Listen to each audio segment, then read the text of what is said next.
Good morning, everyone. I'm Natasha from 6A. Today, I'm going to tell you a story about a crow and a swan in my mother tongue, Malayalam.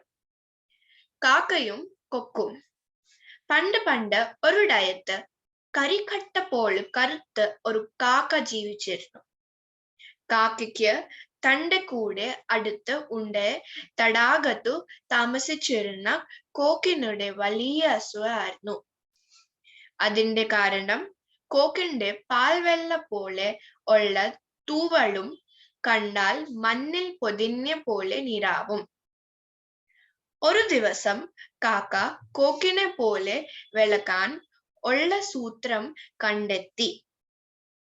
കോക്കിനെ പോലെ തടാകത്തിൽ താമസിച്ചാൽ തനിക്കും വെളുത്തു സുന്ദരനാകാൻ കഴിയും എന്നു ആ മണ്ടൻ കാക്ക വിശ്വസിച്ചു.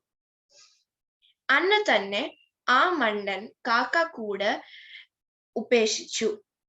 തടാകത്തിൽ ചെന്ന് ദിവസം മുഴുവൻ കുളിക്കാനും തടാകത്തെ ചെടികൾ ആഹാരം ആക്കുവാൻ തുടങ്ങി.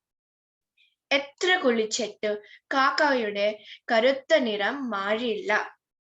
മാത്രമല്ല തടാകത്തെ ചെടികളെ മാത്രം തിന്നിട്ട് കാക്ക ദിവസം തോറും ക്ഷീണിച്ച് അവശനായി. അങ്ങനെ ഒരു ദിവസം കാക്ക ചത്തു.